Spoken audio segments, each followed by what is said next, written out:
if you had asked your chemistry teacher 50 years ago, once you looked at that mysterious chart of boxes that sat in front of your class, the periodic table of elements, where did those elements come from?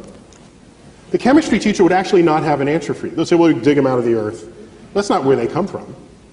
It took modern astrophysics to determine the origin of the chemical elements. We observe stars. We know what goes on in their center. They explode, laying bare their contents. And what we have discovered is that the elements of the periodic table, that which we are made of, derive from the actions of stars that have manufactured the elements, exploded, scattered their enriched guts across the galaxy, contaminating or enriching gas clouds that then form a next generation of stars populated by planets and possibly life. And so, when you look at the ingredients of the universe, the number one ingredient is hydrogen. Next is helium. Hydrogen, helium, oxygen, carbon, nitrogen. Those are the top ingredients in the universe. Now you say, well, okay, that's kind of cool. Well, and you look at Earth, because we like thinking of ourselves as special. We say, oh, we're special. Well, what are we made of? Well, what's the number one sort of molecule in the body? It's water. It's water. Well, what's water made of? H2O. Hydrogen and oxygen. Hydrogen and oxygen. In fact, if you rank the elements in the human body, with the exception of helium, which is chemically inert, useless to you for any reason other than just to inhale it and sound like Mickey Mouse, you can't die from helium unless that's all you breathe. Number one in the human body is hydrogen. Matches the universe. Number two is oxygen. Matches the universe. Number three, carbon. Matches the universe. Number four, nitrogen.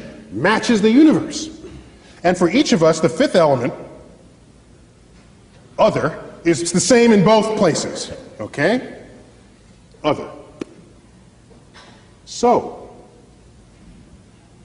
we learned in the last 50 years that, of course, not only do we exist in this universe, it is the universe itself that exists within us.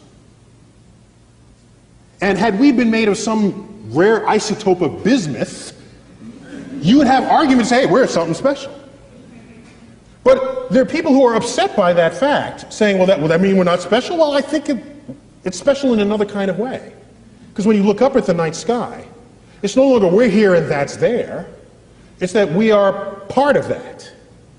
And that association, for me, is actually quite enlightening and ennobling and enriching. In fact, it's almost spiritual, looking up at the night sky and finding a sense of belonging, given what we've learned about the night sky. And so now we have ourselves. Now, are we alone in the universe? We're made of the most common ingredients there are. And our chemistry is based on carbon. Carbon is the most chemically active ingredient in the entire periodic table. If you were to find a chemistry on which to base something really complex called life, you would base it on carbon. Carbon is like the fourth most abundant ingredient in the universe. Isn't that rare? You can make more molecules out of carbon than you can all other kinds of molecules combined. So if we ask ourselves, are we alone in the universe? It would be, in spite of my diatribe about UFOs, I tell you in the same breath that it would be inexcusably egocentric to suggest that we are alone in the cosmos. The chemistry is too rich to declare that. The universe, too vast. There are more stars in the universe than grains of sand in all the beaches of the world. There are more stars in the universe than all the sounds and words ever uttered by all humans who have ever lived. To say we're alone in the universe. No, we haven't found life outside of Earth yet. We're looking, haven't looked very far yet. Galaxies this big, we looked about that far. But we're looking. And how about life on Earth? How is it hard to form? Just because we don't know how to do it in the lab doesn't mean nature had problems. So it may be, given that information, that given the right ingredients, which are everywhere, life may be inevitable, an inevitable consequence of complex chemistry. If that's the case, we look around our own solar system, we look at Mars. All the evidence suggests that Mars was once a wet, fertile place, an oasis. There are dried riverbeds and floodplains and river deltas and meandering rivers. It's all bone dry now. Something bad happened on Mars. Some knobs got turned in its environment that left it the way it is right now. Some bad knobs got turned on Venus too. Runaway greenhouse effect. You saw the clip on that. 900 degrees Fahrenheit on Venus. Some knobs got turned there too. People say, why spend money up there when we spend it? Because up there we might learn about down here, okay? I don't want a runaway greenhouse effect here. Venus is the best example in the solar system of a planet gone bad. Let's learn about that first.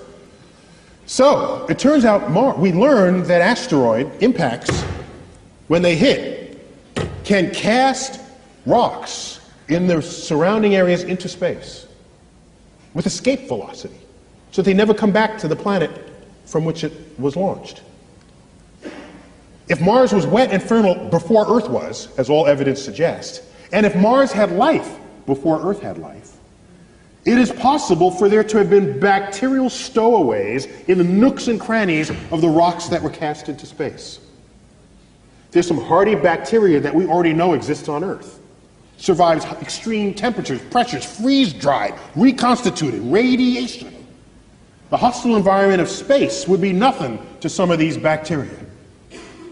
It may be that life on Earth was seeded by bacterial stowaways on rocks that were cast free from Mars. This is a plausible scenario that's called panspermia, the transference of life from one planet to the next. If that's the case, that makes all of us descendants of Martians. I want to alert you in advance.